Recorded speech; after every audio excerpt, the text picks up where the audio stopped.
The ousted Catalan government dismissed Madrid's direct administrative control of the region, defiantly reaffirming its proclamation of independence, even as thousands of pro-Unity demonstrators gathered in Barcelona. Pro-Unity demonstration in Barcelona on Sunday, October 29. The Catalan Republic has been declared in Carles Puigdemont is still the president. Ousted Vice President Oriol Junqueras said in an opinion piece published in newspaper OL.AVUI Sunday. The rebel leaders will continue to work on their independence roadmap in the coming days, undeterred by doubts and contradictions. Junqueras wrote, "The Catalan Republic has been born, not with the strength we would want but with the legitimacy of the ballot boxes." Junqueras wrote, "In the next days, we will have to take decisions that won't always be easy to understand." The confrontational stance comes less than 48 hours after Prime Minister Mariano Rajoy announced the dissolution of the Catalan government, placed its administration under direct control of his deputy, Soraya Sáenz de Santamaría, and called elections in the region for December 21. Rajoy's orders, which included the removal of Puigdemont and Junqueras, came after the Catalan parliament earlier on October 27 voted in favor of independence.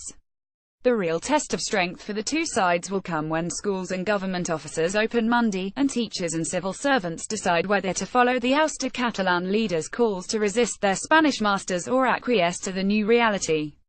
A smooth transition in the Catalan police force, with a new chief accepting Madrid's rule, marked an initial success for Rajoy on Saturday. The more moderate and pragmatic elements probably realize they're not going to get very far, said Caroline Gray, a lecturer in politics and Spanish at Aston University in the UK who specializes in nationalist movements.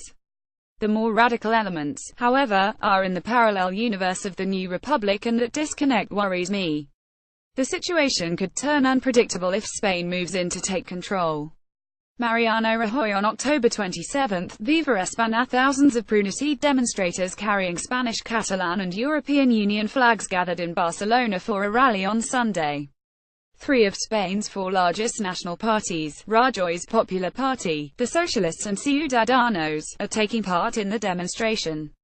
Elderly people draped in Spanish flags and families with children were among those who participated. A helicopter flew over what looked like a peaceful march, and those gathered shouted "Viva España" and "Puigdemont in prison."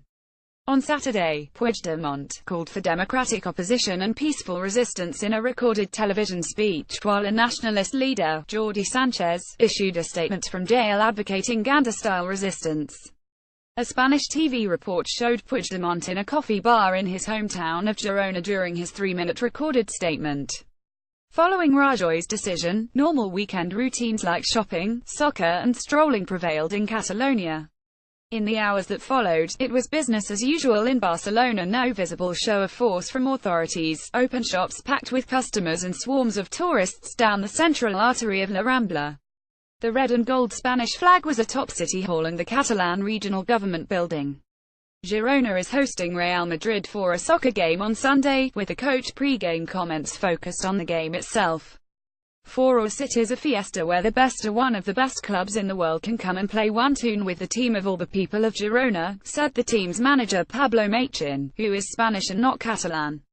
Political isolation. Politically, Puigdemont and his allies remained isolated and face potential arrest in coming days.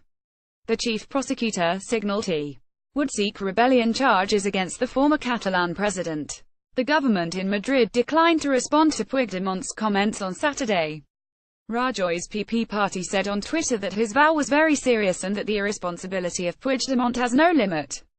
Meanwhile, an opinion poll on Saturday showed Catalan secessionists losing their majority in the regional parliament.